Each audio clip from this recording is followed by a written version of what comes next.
tengo muchas cosas que quiero enseñar y me comprometo para terminar este sermón el día jueves, ¿sí? Yo le quiero pedir que venga el jueves y si no puede venir, que se conecte al streaming de la iglesia y que lo pueda escuchar, porque son muchas cosas hermosas, preciosas, poderosas que hay en el principio de diezmar y no quiero hacerlo a la carrera, quiero que lo podamos meditar. Nosotros estamos desarrollando esta serie del mes de enero que hemos llamado Abundancia, ¿sí? Yo sé que es un anhelo del corazón de cada uno tener abundancia en nuestra economía. De hecho, yo quiero decirle que Dios, como nuestro Padre, también tiene el anhelo de bendecir nuestras vidas. ¿Por qué, mis hermanos? Porque nuestra economía verdaderamente, nuestra condición económica, o da gloria a Dios o trae deshonra de alguna manera. No es lo mismo cuando nosotros tenemos unas finanzas sanas, unas finanzas saludables, ordenadas, que nos permiten vivir tranquilamente, que cuando estamos todos los meses tronándonos los dedos y en algunas ocasiones, de manera muy difícil, hasta toca que pedir prestado. Entonces es algo, una de las maneras, la economía es una de las maneras, es una de las áreas que mucho nos cuesta a la mayoría, sobre todo porque es una cuestión de orden, ¿sí? Yo le decía a alguien cuando recién terminamos el primer servicio que platicábamos, le decía yo, a nosotros no nos alcanza muchas veces, no porque Dios no provea, sino porque nosotros somos desordenados. A nosotros no nos alcanza, no porque Dios no nos dé lo suficiente, no nos alcanza por el desorden que muchas veces practicamos o tenemos, ¿sí? Entonces, porque platicábamos y me decía, pastor, me decía, pero por ejemplo, me decía, hay personas que de verdad no les alcanza para diezmar. Le decía, no, no es eso, no es así. No es que no alcance. Muchas veces es el desorden. Muchas veces es que no tenemos controles en nuestra vida. Por eso cuando en algún momento en la iglesia desarrollemos el taller del entrenamiento financiero del Ministerio Zona Cero, que nosotros somos una sede en Días de Gloria, yo le animo, porque la persona que quiera tener unas finanzas sanas, saludables, tendrá que ordenarse. Tendrá que ordenarse. Si no hay orden, escuchen, no va a haber abundancia. Póngame atención a lo que le quiero decir. Y todavía no estoy predicando. Mis amados hermanos, la abundancia está en el orden. Cuando hay orden, abunda. Y es muy importante que tengamos orden en nuestras finanzas, porque aún uno de los disparadores de más conflictos en el matrimonio muchas veces es el desorden económico. Los problemas económicos, el desorden económico, muchas veces genera tremendos conflictos en el matrimonio. Y eso hay que resolverlo, hay que tratarlo. ¿Sí está conmigo esta mañana? ¿Algún matrimonio ha tenido problemas? Así que usted sabe que en Días de Gloria no nos juzgamos. ¿Algún matrimonio ha tenido dificultades alguna vez por las finanzas? ¿Pudiera ver su mano levantada con amor? 1, 2, ¿puedo ver? Déjenme su mano levantada sin pena. Somos varios, Dios los bendiga. Yo pensé que solo yo. Sí, a veces eso genera muchas dificultades. Entonces, yo quiero que usted entienda esto. No es diezmar lo que garantiza la bendición de Dios. Lo que garantiza la bendición de Dios es el orden. Porque yo conozco personas que diezman y no se ve que se estabilicen económicamente, no porque no diezmen, por el desorden. Porque es de balde diezmar si con el 90% que me queda yo soy desordenado. No sé si me explico. No va a abundar el 90% si somos desordenados. Es un desafío grande el que estoy planteando. Así que, ¿qué es diezmar?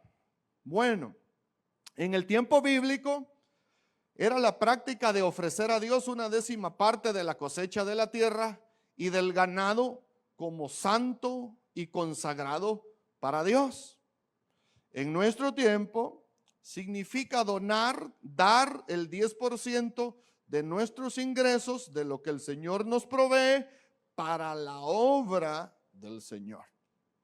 Diezmar fue un principio practicado antes de que se entregara la ley del Antiguo Testamento. Hay personas que dicen de alguna manera, es que yo no diezmo porque eso era de la ley. Escúchenme, eso no es de la ley. Eso es antes de que la ley de Moisés, Dios se la entregase a él allá en el monte Sinaí. Génesis capítulo 14, verso 18 al 20. Dice Dios en su palabra: entonces Melquisedec, rey de Salem y sacerdote del Dios Altísimo, sacó, ¿qué cosa, iglesia? Diga conmigo Santa Cena. Diga conmigo Cristo. Y le bendijo diciendo, escuche qué bendición: bendito sea Abraham del Dios Altísimo, creador de los cielos y de la tierra. Y bendito sea el Dios Altísimo que entregó a tus enemigos en tu mano. Dígale al de la par, van a haber enemigos. Dígale al de la par, va a haber competencia. ¿Cuántos hacen negocios por su propia cuenta? ¿Puedo ver su mano levantada? Escúchame, vas a tener competencia. Va a haber competencia. Incluso pueden ser más grandes. Pero Melquisedec dice a Abraham: bendito sea el Dios Altísimo que te entregó a tus enemigos en tus manos. ¿Usted sabe lo que significa tener un enemigo en su mano? Basta darle un apretón y dejó de ser enemigo. Mis amados hermanos, nuestros enemigos, dice Dios que pueden caber en nuestras manos. Es decir, nosotros podemos ser las personas que tenemos la autoridad en esa área de negocios que nosotros hacemos.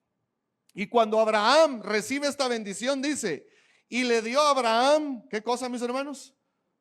Y le dio a Abraham de todo. Abraham ofreció una 10ª parte de los bienes tomados en batalla.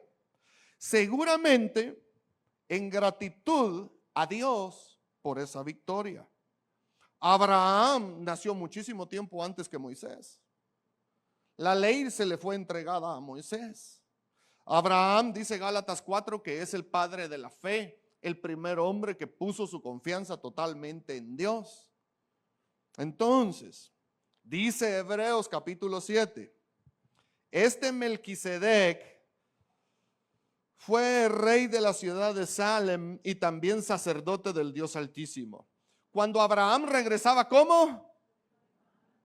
De una gran, ¿cómo fue el pleito? Grande. ¿Cómo fue el desafío? Grande. ¿Cómo era la competencia de Abraham? Grande. ¿Cómo eran los ejércitos que Abraham enfrentó?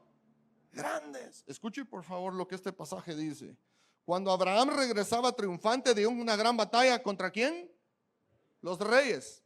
Cuando usted lee la historia en Génesis, eran 5 reyes con sus ejércitos. Terrenalmente era imposible. Eran 5 reyes con sus ejércitos los que habían tomado cautivos al sobrino de Abraham, un hombre llamado Lot. Y yo no sé cómo pasó esto.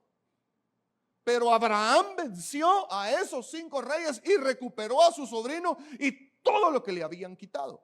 Y de eso recuperado fue que Abraham entregó su diezmo. Dice que Melquisedec salió a su encuentro y ¿qué hizo?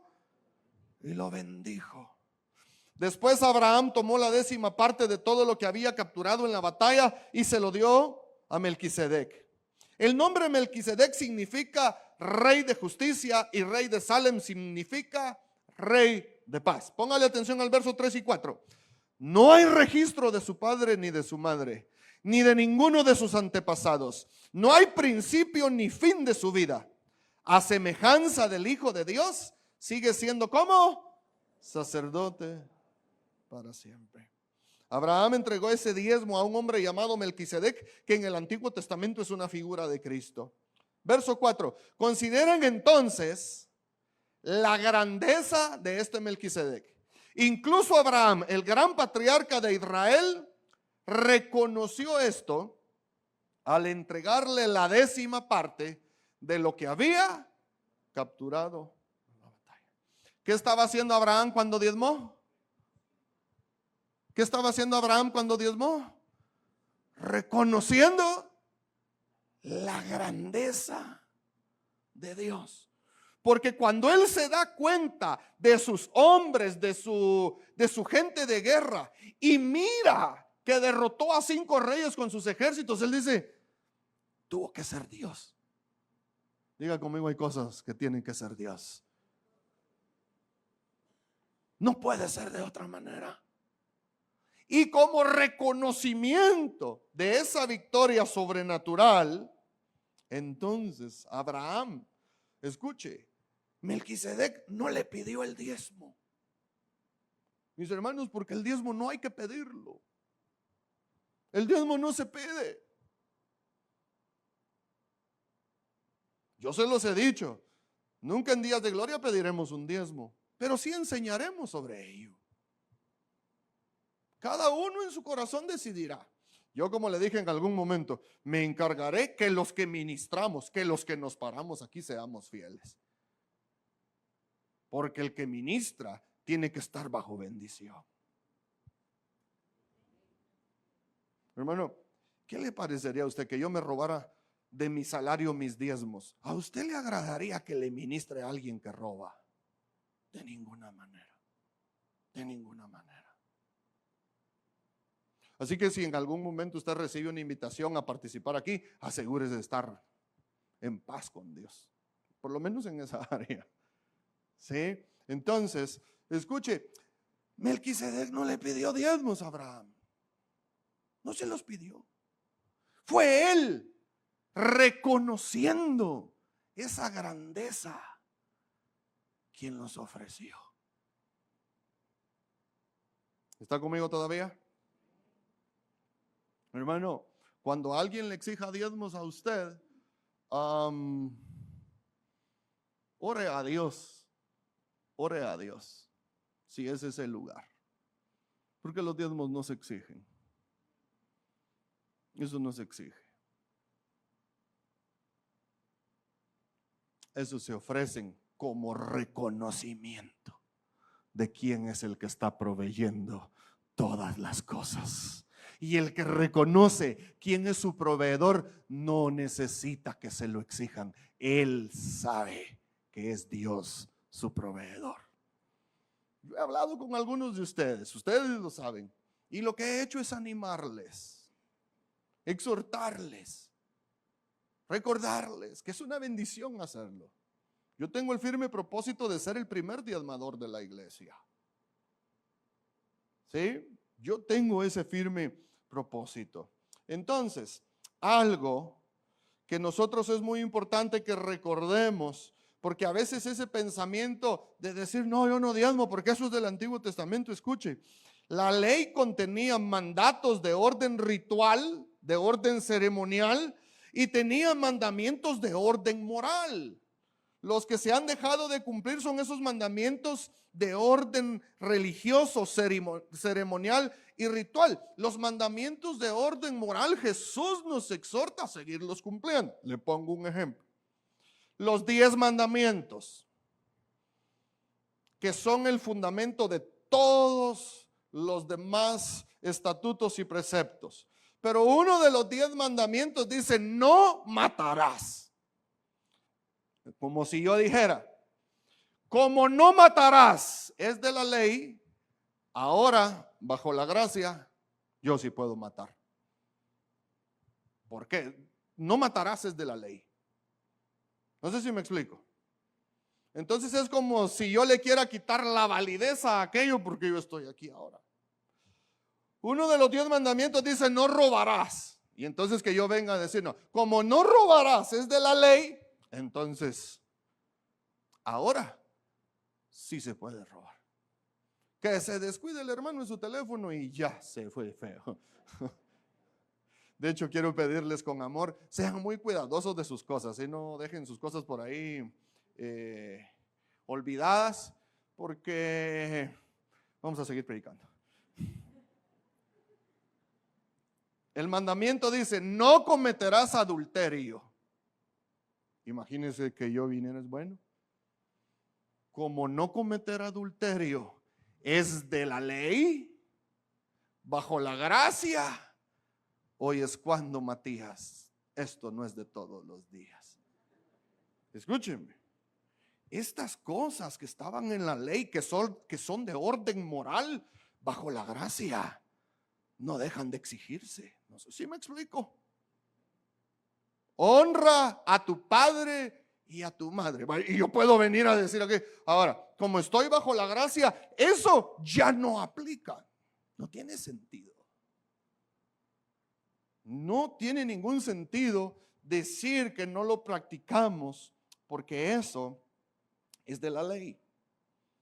Entonces, ¿cuál fue el propósito por el cual Dios estableció bajo su ley, dentro de su ley, esta práctica que se desarrollaba en la antigüedad? Varios propósitos. Uno de ellos, Números 18:21, dice, en cuanto a la tribu de Leví, tus parientes, escuche lo que dice Dios en su palabra, los recompensaré, ¿por qué cosa? ¿En dónde? En lugar de una asignación de tierra, les daré, ¿qué dice? Los diezmos de toda la tierra de Israel. Los diezmos es la manera establecida por Dios para sostener materialmente a las personas que se dedican a la obra del Señor.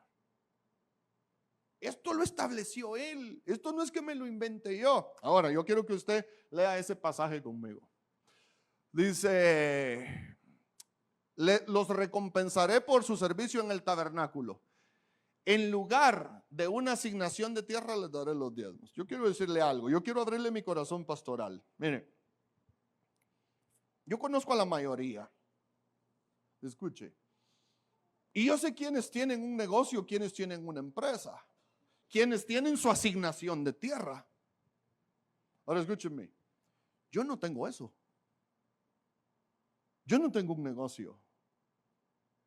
Yo no tengo una empresa. Yo no puedo decir, la iglesia es mía. Porque la iglesia es de Cristo, ¿sí o no? Yo no puedo decir, el edificio es mío. Porque Días de Gloria tiene una personería jurídica, una representación legal, una junta directiva. Yo no puedo tomar, voy a vender esto y me voy a quedar. No puedo. No sé si me explico. El que tiene su negocio puede decidir qué hacer. Los pastores no podemos hacer eso. ¿Cuántos trabajan para una empresa? Si los despiden, ¿qué les van a dar a ustedes en su empresa? ¿Verdad? Su indemnización. Yo tampoco puedo decir, yo tengo un trabajo. Esto, lo que yo hago es un llamado. No sé si me explico. Los pastores, los ministros, los que se digan, no podemos decir que tenemos esa asignación de tierra, porque no la tenemos. Yo he sido movido por el Señor a veces a ayudar a pastores, personas mayores, que ya a veces su salud no les permite ministrar. ¿Y sabe qué hacen las iglesias cuando su pastor está viejo, cansado? A veces los desechan. Yo no sé si alguien sabe un caso de ese tipo. Puedo ver su mano levantada si alguien sabe un caso. Allá 1, 2. Perdón, Cristian, que te tome de ejemplo. Le hicieron eso a tu padre. Cristian, nuestro hermano, es hijo de pastores. Le hicieron eso a su papá. Tu familia trabajaron mucho por esa iglesia, lo sé. Y llegaron.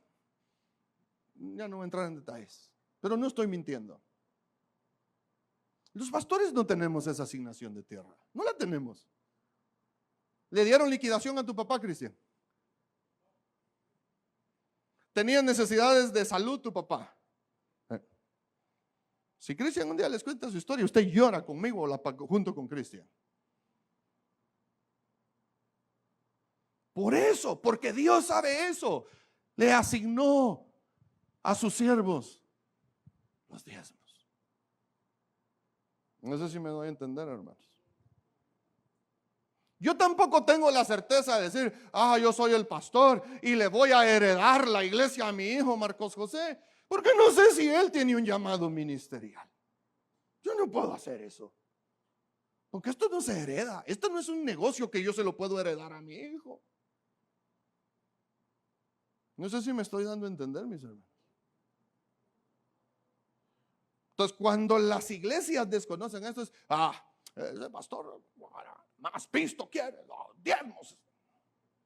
Dígale al que tiene la par inocente, pobre amigo. No sabe que va a sufrir. Yo no puedo poner esta propiedad a mi nombre. Es que no puedo. Es que no la he comprado con mi dinero. La hemos comprado todos. Usted puede dar gloria a Dios por eso. La hemos comprado todos. Esto no es mío. Y entonces Dios, en su sabiduría y en su soberanía, asignó los diezmos para los levitas. Por su servicio, dice, los recompensaré por su servicio en el tabernáculo. Ahora, para los que se han integrado recién a la iglesia, mis amados hermanos, usted debe saber que en días de gloria, lo que yo recibo es un salario. Yo con mi familia, el burro por delante, porque ahorita le voy a enseñar lo que yo quiero enseñarle. El burro por delante, hace más de 18 años fundamos Días de Gloria. Y hemos servido con amor, con todas nuestras imperfecciones, pero hemos servido con amor y nos hemos mantenido en integridad. ¿Sí? Así que aunque soy el pastor fundador, sé que no soy dueño de nada de lo que está aquí. No sé si me doy a entender.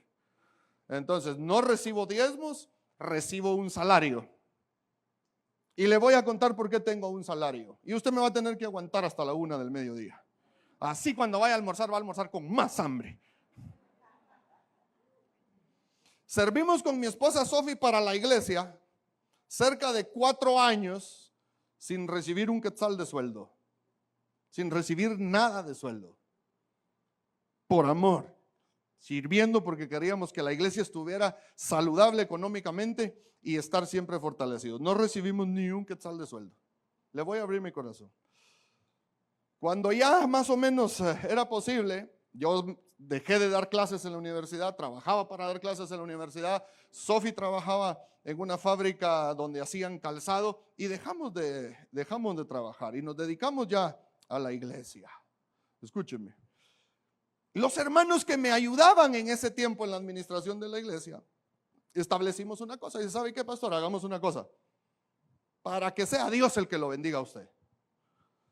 Del ingreso de los diezmos, la mitad será para usted.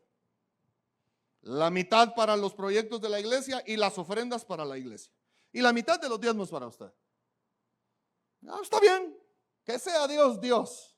Dejemos que Dios sea Dios, ¿está bien? Entonces, así comenzó a funcionar. Me recuerdo que el primer salario que recibimos fue como de 1,800 quetzales para un mes. Y yo contento. Ganaba menos en la universidad.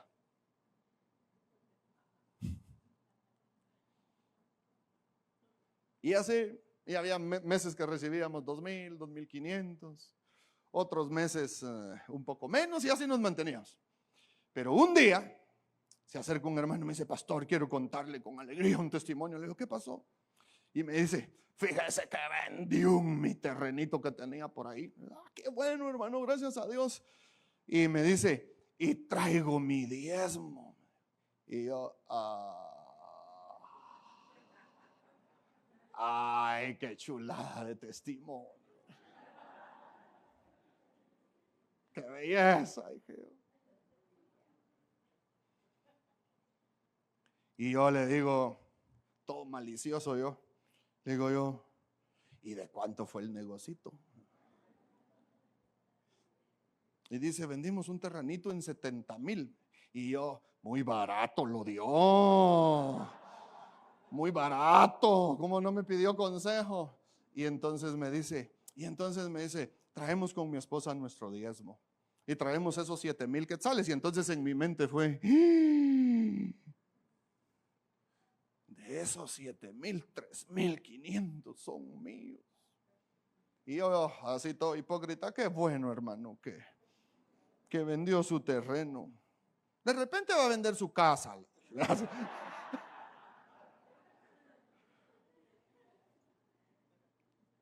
Hermano, y en esos días, en mi corazón, comenzó a crecer una avaricia bien fea. Bien fea. Bien fea. Porque cuando usted me contaba que Dios lo bendecía, yo ya estaba pensando, la mitad es mío. La mitad es mía. Yo lo miraba a usted y lo partía en dos. Bien fea. Yo se lo he compartido esto a amigos pastores. Yo llegué a estar tan mal, y me da vergüenza contarlo, porque no es algo de lo que yo me sienta orgulloso. Yo llegué a estar tan mal, que yo me podía parar en la parte de atrás de la iglesia. Yo me podía parar en la parte de atrás de la iglesia. Y en ese tiempo éramos pocos, unos 40, 60 personas. Yo me podía parar en la parte de atrás de la iglesia y decía yo, tanto va a entrar hoy. Escúcheme, nunca atiné con números y centavos, pero era muy cercano siempre. Muy cercano. Decía yo, tanto. Escúcheme, casi cabal. Entonces, leyendo mi Biblia, porque es algo que yo he hecho con amor todo mi peregrinaje cristiano, es leer la Biblia, me topé con aquel pasaje que dice que el corazón sigue al tesoro. Y yo me di cuenta que a mí en ese momento ya me estaba dejando de importar la gente, a mí me importaba el dinero. Por eso lo digo con vergüenza, no es algo de lo que yo me sienta bien. Y yo me di cuenta que a mí me estaba importando más el dinero que la gente. Y entonces, y yo recibí el llamado ministerial y nunca lo hice por dinero, porque a mí y a mi familia el dinero nunca nos faltó. Mis papás, gracias a Dios, Dios los bendijo mucho, son gente muy próspera. Mis padres, a nosotros nunca nos faltó el dinero. Por eso yo quiero pedirle, el otro domingo no vaya a faltar, porque vamos a hablar de la prueba de la abundancia. El tema de la abundancia es que es muy peligrosa porque no sabemos qué es prueba.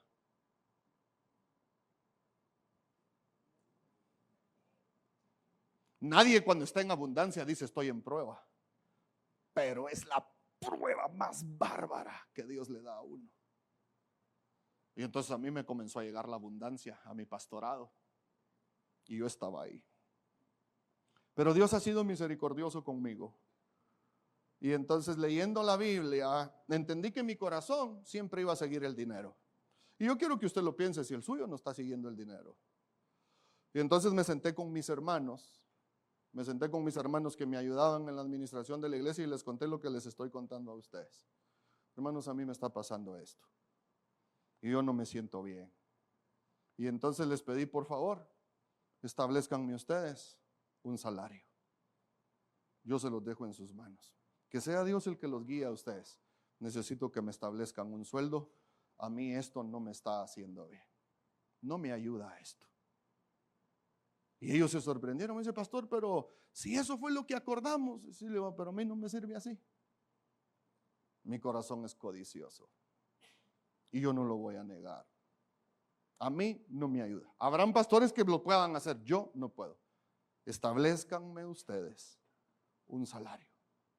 Yo no quiero estar pensando cuánto entra, si entra mucho, si entra poco. No, yo ya no quiero tener este tormento en mi alma. Mis hermanos, ellos me tomaron mi palabra, se los pedí por favor. Haciendo eso, y la economía de la iglesia para arriba, y yo, bruto.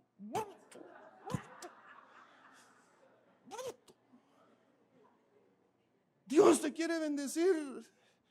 Caballo, Dios te quiere bendecir y vos no querés. ¿Cómo sos de...?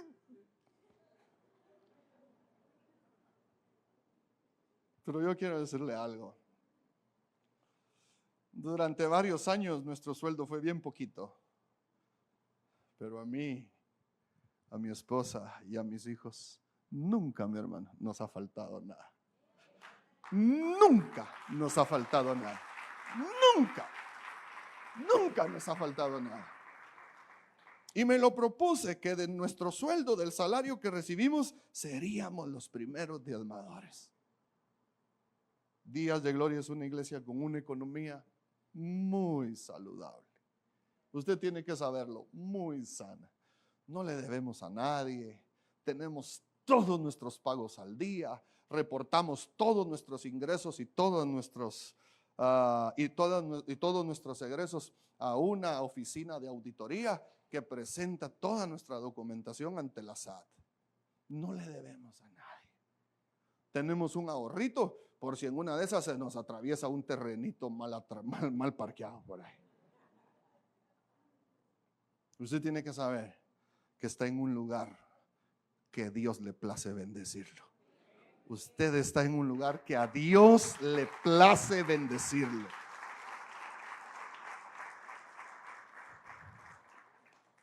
Segunda de Crónicas 31:4. Además, exigió al pueblo de Jerusalén que llevara una parte de sus bienes a los sacerdotes y levitas. Escuche, para que ellos pudieran dedicarse, ¿qué cosa, iglesia? ¿A qué cosa? A la ley del Señor. Hechos de los Apóstoles, capítulo 6, verso 4. Entonces nosotros los apóstoles podremos dedicar nuestro tiempo. ¿A qué cosa? ¿Y a qué? Y enseñar la palabra. También hay pasajes que indican que con los diezmos se debe bendecir a las viudas y a los huérfanos cuando estos no tienen familiares quienes los sostengan y otro tipo de necesidades. Escuche, el diezmo no es para enriquecer a un pastor, el diezmo es para hacer bien la obra de Dios. Mis amados hermanos, ustedes de aquí de la iglesia, ustedes saben quiénes son los diezmadores. Yo quiero decirles una cosa, sin ustedes no podríamos pagar la luz de la iglesia. Con las ofrendas, bueno, tal vez sí pagaríamos los recibos, pero sin aire acondicionado. Sin ustedes, los diezmadores, mis hermanos, no hubiéramos podido mandar ayer los 50 escritorios a la escuelita de Monterrico. Sin ustedes, los diezmadores, mis hermanos, no podríamos pagar a las personas de seguridad que cuidan nuestros carros. Sin los diezmadores no podríamos pagarle a nuestra secretaria, a la persona de mantenimiento que mantiene limpio este lugar. Sin ustedes, los diezmadores, yo tampoco podría recibir mi salario. No podríamos pagar los servicios de contabilidad de la oficina de auditoría. No podríamos ayudar a todos los que hemos ayudado. Sin los diezmadores no lo podríamos hacer. ¿Está conmigo esta mañana? Yo quiero que le den un aplauso a los que con su amor sostienen a la iglesia.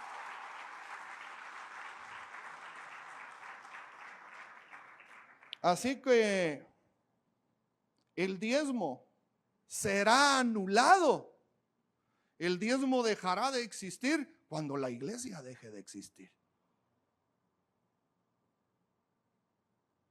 El diezmo en el Antiguo Testamento había sido establecido para sostener a los sacerdotes, para sostener a los levitas y para algunas necesidades. Y para sostener algunas cosas del templo. De hecho, la construcción del templo no fue con diezmos, fue con ofrendas. Nuestra meta, la meta del creyente en algún momento tiene que ser que nuestras ofrendas superen nuestro diezmo. ¿Se imagina usted eso? Entonces, el diezmo debe ser anulado cuando lo que se hace para Dios se deje de hacer. Porque es a través de nuestros diezmos que el templo se puede sostener. Que los ministros, los pastores, los líderes que se dedican a la enseñanza se puedan sostener. Es con los diezmos que se puede bendecir a las viudas, a los huérfanos, las necesidades de salud. Es con eso. Mis amados hermanos, con ofrendas no lo logramos.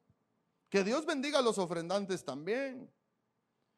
Pero los ingresos en ofrendas verdaderamente son mínimos. Y Dios lo sabía, por eso lo estableció. Dios lo sabía, por eso se estableció. Debemos ser muy sinceros con nosotros mismos y entender que con ofrendas no lograríamos muchas cosas que se pueden hacer con una congregación que diezma. ¿Sí? Así que diezmar con sinceridad y amor es una manera muy especial de decir: Padre, yo confío en ti. Es que miren, mis hermanos, es que diezmar es una cosa de fe y confianza. Porque piensa esto. Haga de cuenta que mi salario es de 1,000 quetzales. ¿Sí? Mi salario es de 1,000. Lo recibo a fin de mes. Yo que recibo 1,000 quetzales de salario, ¿cuánto tengo que diezmar? 100, mi 10%. Entonces, miremos, es que es una cosa tremenda.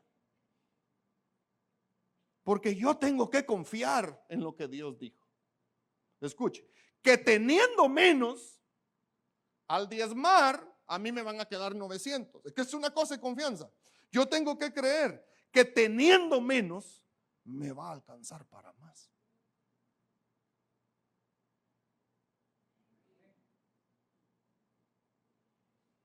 Y yo no sé cómo pasa, yo solo sé que pasa, porque a mí me pasa, que teniendo menos, disfruto más.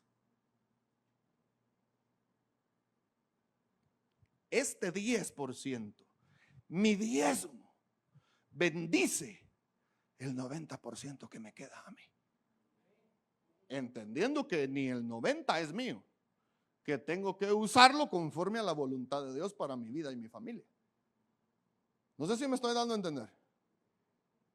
Entonces, este 10% trae una bendición especial sobre el resto que se multiplica y alcanza para más.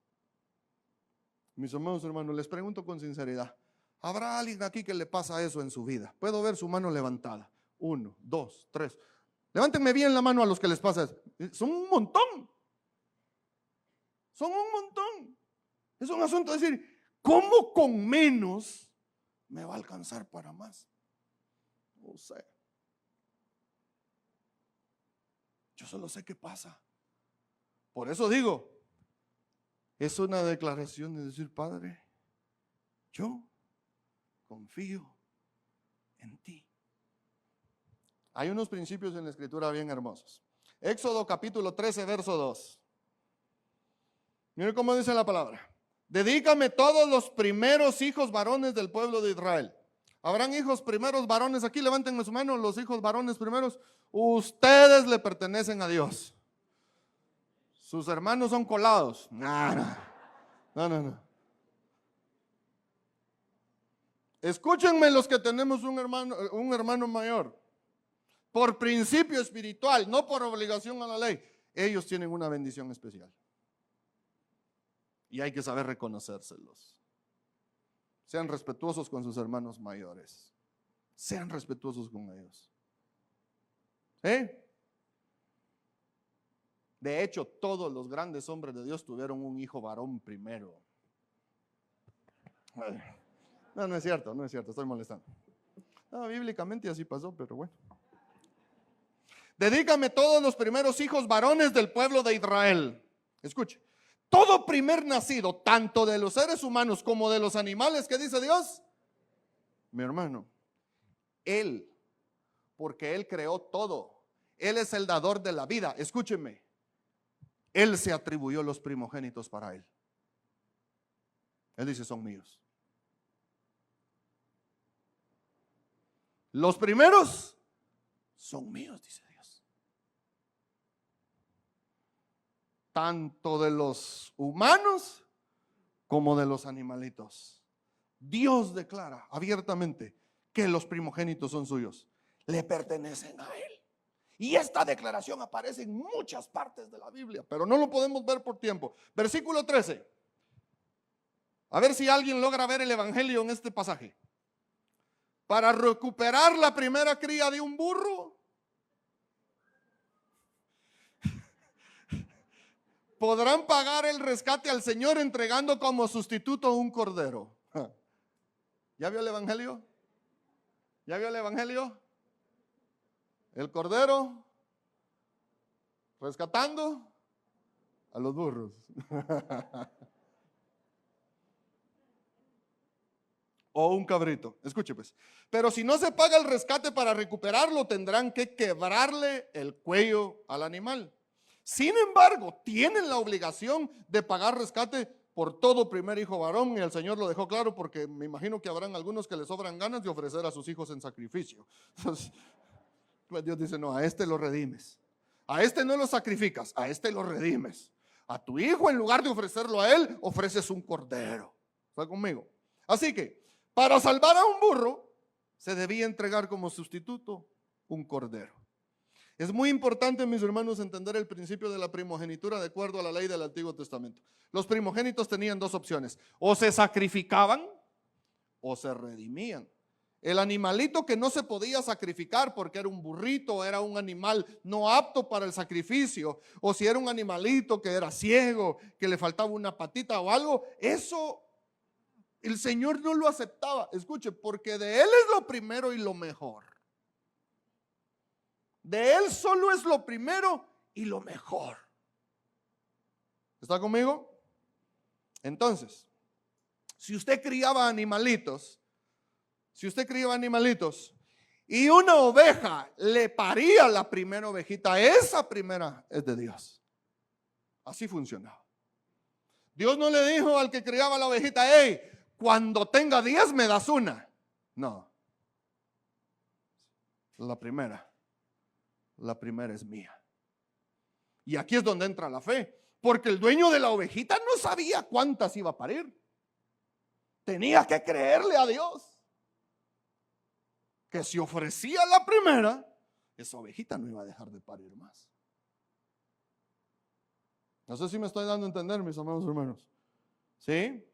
Entonces, lo primero es lo que le corresponde a Dios. Resumiendo entonces, el primogénito puro debía ser sacrificado y el impuro debía ser redimido.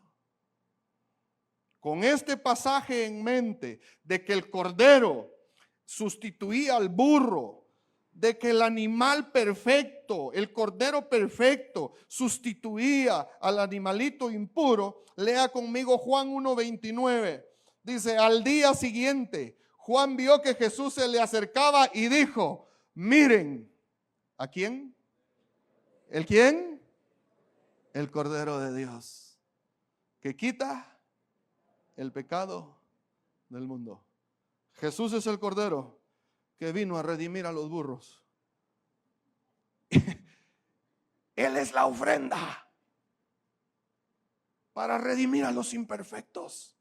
Él es el Cordero perfecto que fue sacrificado para que los imperfectos que no calificaban fuesen redimidos.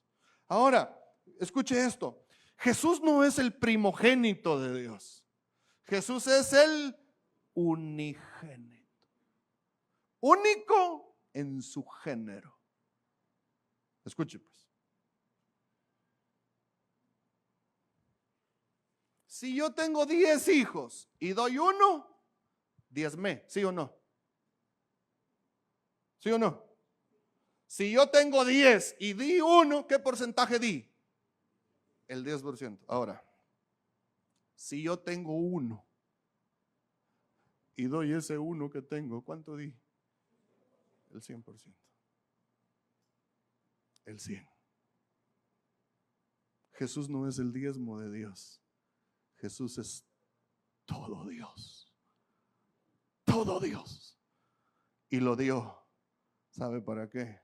Para salvarlo a usted y a mí, que andábamos perdidos, lejos de Dios, lejos de sus promesas, en tinieblas y oscuridad.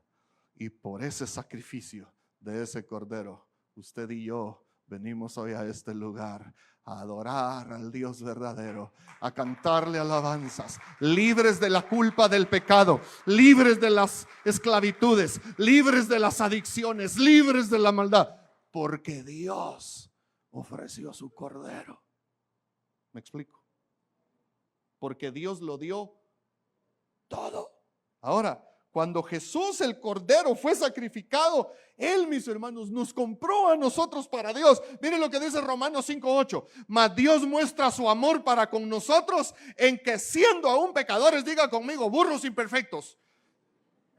O sea, hablando en el sentido del pasaje de Éxodo. Escuche, el Cordero perfecto murió. ¿Por quiénes? Por nosotros. Primera de Corintios 6:20. Porque habéis sido comprados por precio. Pues glorificad pues a Dios en vuestro cuerpo y en vuestro espíritu, los cuales son ¿de quién? De Dios. Primera de Corintios 7:23. Dios pagó, ¿qué cosa, iglesia? Dios pagó. Me ayuda toda la iglesia leyendo, Dios pagó. Dígale al de la par, vos sos muy valioso. Háblele al de la par y dígale, sos muy valioso. El precio pagado fue alto. La sangre del Cordero de Dios, puro e inmaculado, es un alto precio. Yo te animo, amada iglesia, valórate, estímate. Pagaron un alto precio por tu vida. Tú no eres tu pasado, no eres tus errores, no eres tus maldades. Tú eres valioso a los ojos de Dios. Estímate, valórate. No andes sufriendo por amor de otro o de otra. El Dios Todopoderoso te amó tanto que pagó el precio con la sangre de su Hijo.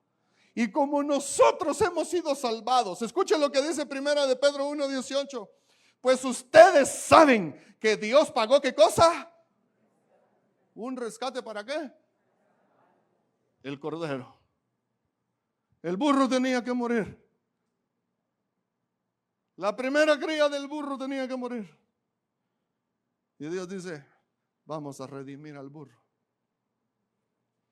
Yo voy a poner el Cordero. Yo ofrecería a mi hijo para redimirlo a él. Ofrecería a mi hijo para que al burro no le quiebren su voluntad. Y el Señor lo hizo.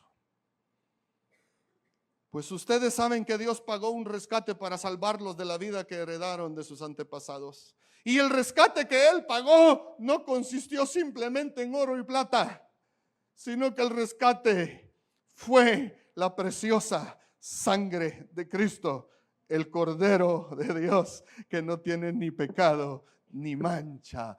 Él nos redimió de nuestra desgracia, de nuestra vergüenza. Ofreció su Cordero. Él ofreció su Cordero. Y mis hermanos, así como Dios nos dio a su Hijo para salvarnos, de la misma manera nosotros tenemos la oportunidad, la bendición de entregar, de ofrecer nuestros diezmos a Dios, los primeros frutos, para que la iglesia siga anunciando su palabra y muchos otros burros. Dígale al de la par, burro. En amor, hombre, en amor. Sóbele ahí la. Dígale, hay lugar para un burro más. Escúcheme, para que la iglesia siga predicando y otros sigan siendo salvados, alcanzados con la sangre del Cordero. Este es el gran ataque del diablo contra el diezmar. Tergiversando y entorpeciendo todo. Que yo no me aparto que en algún momento alguien haga mal uso o se aproveche, o yo no sé, porque a mí, yo he oído cosas que a mí nunca me constaron. A mí no me constan muchas cosas que yo he oído. Escuche, porque sin los diezmos, sin esa generosidad y esa fidelidad que Dios pone en el corazón de las personas, escuche, la iglesia podría ser muy poco. Muy, muy poco. Y por eso es el ataque de Satanás, entorpeciendo todo. Porque en esta tierra se necesitan los recursos económicos para que la obra avance. No hay otra. ¿Está conmigo? Dice Romanos capítulo 8, verso 32. Si Dios no se guardó ni a su propio Hijo, sino que lo entregó por todos nosotros, ¿no nos dará también todo lo demás? Mis amados hermanos, yo termino este mediodía. Escúchenme. Él se reservó el derecho de lo primero y lo mejor. Me das el primero. La primera oveja es mía, dice Dios. Pero si viene ciega, golpeada, me la redimes, me das una perfecta. Él se reservó para él lo primero y lo mejor. Escúcheme lo que le quiero enseñar. Hay personas que posiblemente dan el 10% de sus ingresos y no por eso diezman. Porque si se da el 10% al final no fue diezmo. Porque si doy el 10% cuando me sobra no fue diezmo. Porque Él pide lo primero. Y lo pide porque le pertenece a Él. Si el asunto es, voy a ver si me alcanza, y si me alcanza 10, más bien me alcanzó. Si me sobraron los 100, olvídelo. Usted hará llegar en un sobre, le pondrá ahí en la casilla donde dice diezmo, pero no fue diezmo. Fue una donación de dinero.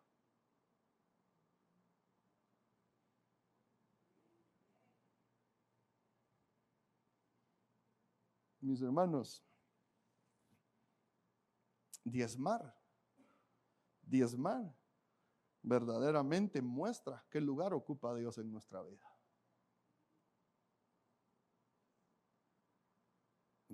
Es mi propósito. Y le pregunto a mis hijos cuando reciben una su bendición, ¿ya entregaron su diezmo?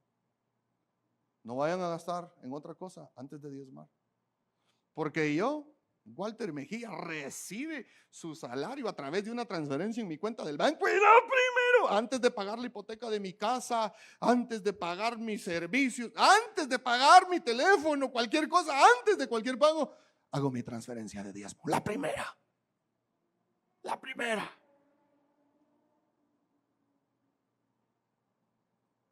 Porque escuche, porque es lo primero lo que bendice el resto. Mire este pasaje. Ahora sí, ya casi no. El jueves termino, pero solo para que mire este. Romanos 11, 16. ¿Cómo? Me ayuda a leer. Si las primicias son, también lo es. Si las raíces también son. Entonces, ¿qué es lo que le da santidad a la masa restante? La primicia. Entonces, ¿qué es lo que bendice este poco? Que yo dé esto primero. Y mire, hablaba con este amigo allá afuera, y le decía yo, mira, le decía yo, la bendición más grande de diezmar es que si lo querés hacer como verdaderamente vas a tener que ordenar.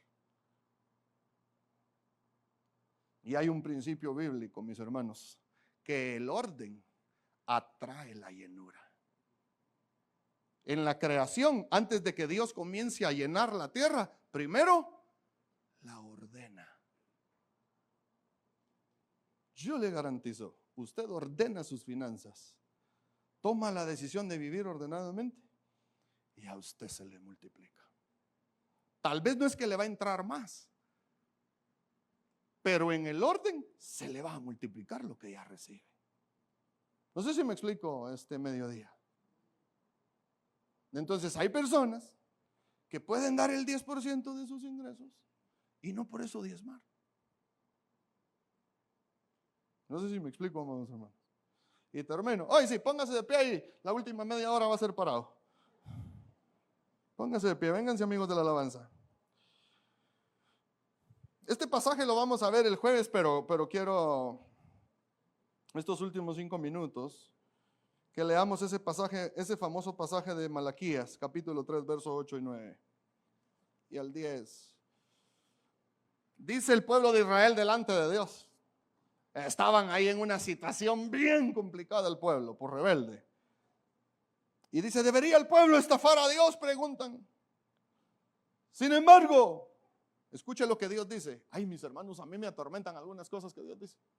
Dios dice, ¿ustedes me han qué cosa? Ustedes me han estafado. Pero ustedes preguntan, ¿qué quieres decir? ¿Cuándo te hemos estafado? Y Dios dice, ¿me han robado qué cosa? Los diezmos y ofrendas. ¿Qué? No dice los diezmos y ofrendas que le corresponden a los levitas. No, me corresponden a mí. Porque Él se atribuyó el derecho de lo primero. Porque Él es Dios. Y dice, ustedes están bajo maldición porque la nación me ha estado estafando. Mis amados hermanos, miren, yo quiero decirles una cosa.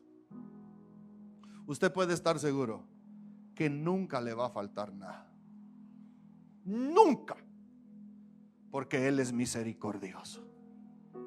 Porque su misericordia es nueva cada mañana. Ahora, una cosa es vivir bajo su misericordia, donde nada falta. Y otra cosa es vivir bajo su favor, donde todo sobra.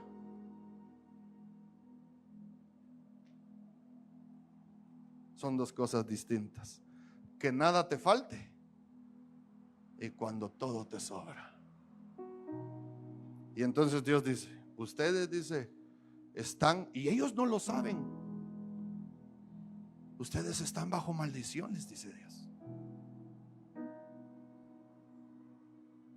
Y yo le dije al Señor, leyendo ese pasaje hace mucho tiempo, Señor, estás declarando una maldición sobre el pueblo. Y me dijo, no estoy maldiciendo a nadie, solo estoy revelándoles su condición. Mis amados, estar bendecido no significa estar recibiendo dinero. Escúcheme, la bendición es como si el viento te soplara a las espaldas. La bendición es ese favor de Dios que te abre puertas. La bendición te pone a ti, pone tu nombre en el pensamiento de otros que hacen negocios y dice, voy a llamar a aquel. Y se acuerdan de ti. La bendición es cuando tú vas a hacer un negocio, quieres comprar algo y Dios te da gracia y dice la persona, está bien, no sé por qué, pero hagámoslo en ese precio, hagámoslo como usted dice. A mí me han contado personas que han hecho negocios donde ellos han puesto las condiciones. Dice, lo haremos y se lo pagaré así. Y el que está vendiendo dice, va Juancho. Así es. La bendición es ese soplo del favor de Dios, donde no hay que ir contra la corriente, no. Y el que no está en bendición va contra el viento, a fuerza, a empujón, bajo la misericordia, pero a la fuerza. El favor te hace que las cosas fluyan y las cosas te funcionan y te caminan y no caes en ansiedad, en desesperación, porque estás bajo el favor de Dios. Escucha esto. Yo le dije que la última media hora iba a ser parados. Verso 10. Dice Dios, traigan todos los diezmos, ¿a dónde? Porque luego está aquel que dice, no, yo mis diezmos los llevo a los asilos. Mentira. Para que haya suficiente comida en mi casa. Si lo hacen, ¿si lo qué? Dice el Señor de los ejércitos celestiales, les abriré ¿qué cosa? Mis hermanos, el cielo solo tiene una puerta y es Cristo. Pero este pasaje dice que en el cielo hay ventanas. Ahora, Dice Dios, cuando traigan sus diezmos, ¿se las qué? ¿Se las? Entonces, ¿cómo están? Cerradas. Entonces, lo importante no son las ventanas del cielo, lo importante es que estén abiertas. Y dice Dios, y derramaré una bendición tan grande que no tendrán suficiente espacio para guardarla. Los que hacen negocios van a tener que abrir otros. Van a tener que contratar más gente. Y caminarás con el viento soplándote atrás. Y el Señor te pondrá gente que te abrirá puertas. Y tú levantarás los cielos y aunque no lo mires, tú sabrás que las ventanas están abiertas. Y cuando nosotros diezmamos, somos participamos de la predicación del evangelio, de la edificación de la iglesia, del sostenimiento de las viudas, de la ayuda a los huérfanos, de escritorios a escuelas, medicinas a enfermos, apoyo en funerales, despensas en las mesas. Y dice Dios, derramaré una bendición tan grande que no tendrán suficiente espacio para guardarla. Escucha esto. Inténtenlo. Pónganme a prueba. Verso 11. Yo quiero profetizar esto sobre días de gloria. Sus cosechas serán abundantes, porque las protegeré de los insectos y las enfermedades. El problema no son las cosechas, el problema son las plagas y las enfermedades.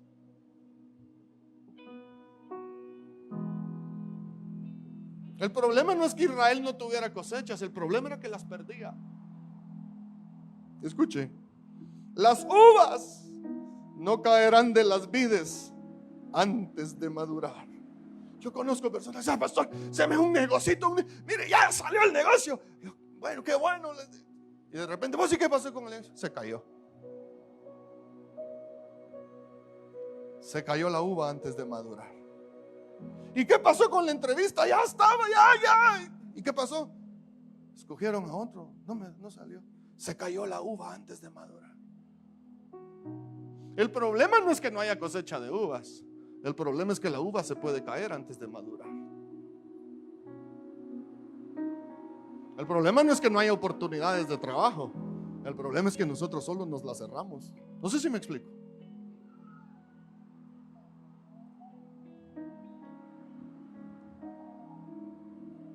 Escuche la parte final del verso 11. Así dice el pastor Walter Mejía. ¿Qué dice el pasaje? Así dice el Señor de los ejércitos celestiales. No lo digo yo, lo dice Él. Él es el que puede abrir las ventanas de los cielos sobre su iglesia. Es Él, mis hermanos.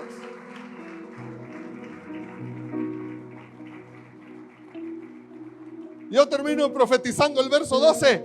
Entonces toda tu familia, tus amigos, tus vecinos te llamarán bendito, porque serás un deleite, dice el Señor de los ejércitos celestiales. Serás un deleite, serás un deleite, serás un deleite. Padre, bendice a tu iglesia.